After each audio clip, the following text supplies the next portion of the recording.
What's up, everyone? It's Q from Retro Q Gaming, and we all know that as part of Xbox's ongoing, we'll call it systems to bring backwards compatibility for the OG Xbox to the Xbox One family, we don't know exactly what games are going to be involved in it. Now, for the most part, Microsoft have announced Fusion Frenzy and Crimson Skies, two big titles from back in the OG Xbox days.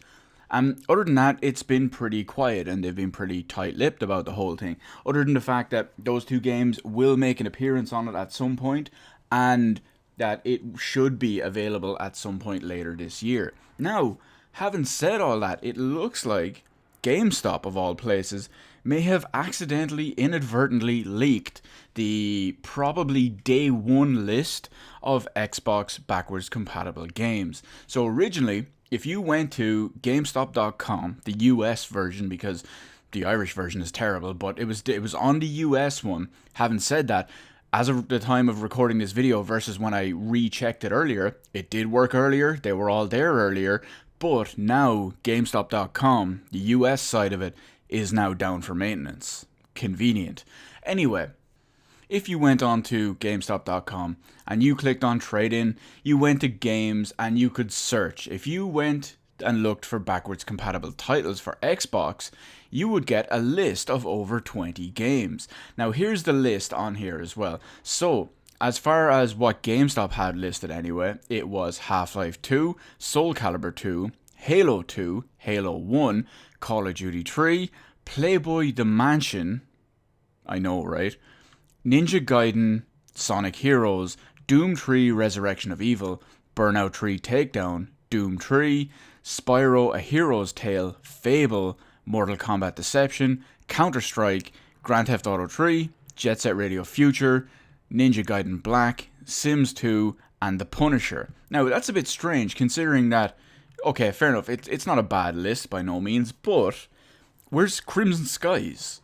Where's, Fusion Frenzy? So, yeah, that's now, of course, this list could be wrong. It could be not an entire list.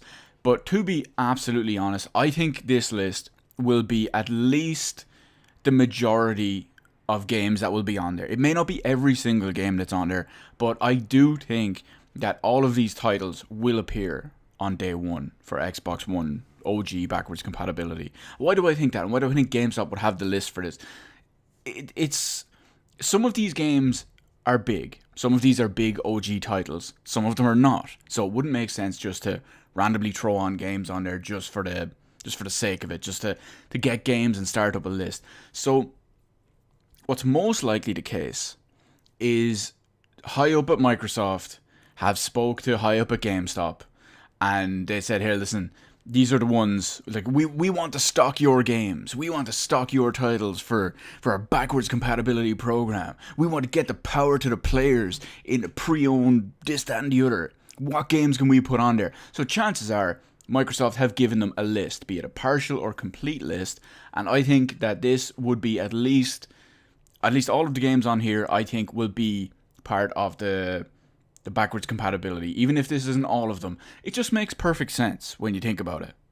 These companies see these things, the higher ups at least anyway in these companies, they see these things months and years in advance, so it makes perfect sense that they would already have this list to work on putting in the infrastructure for, we'll call it day one, so that they can just roll it out. Now, chances are they're not going to be taking in trades of these games beforehand, because that would give it away if they put up, say, some sort of marketing or some sort of whatever, poster in store or some sort of digital marketing or email or whatever.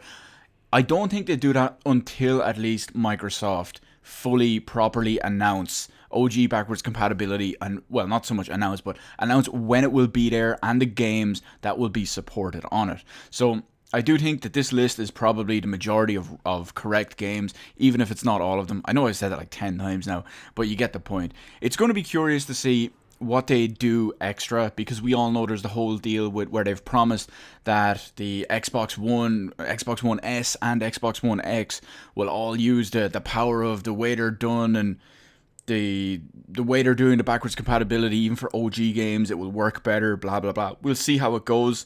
It's not like they can just flip a switch and everything is just automatically better. They have to do this on a game by game, case by case basis.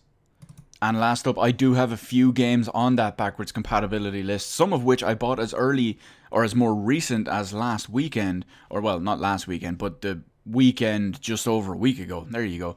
So it'll be curious to see how it actually works and how it performs. I know I'm definitely going to be giving it a try when it comes out. So let me know in the comment section below what you think about this list that we have. Do you think it's accurate? Do you think it's a decent list? Do you think it's inaccurate? Do you think it's going to be all the games at launch? Do you think it's going to be the majority of the games at launch? Or what's the deal? Also, what titles would you love to see on Xbox One backwards compatibility for OG Xbox?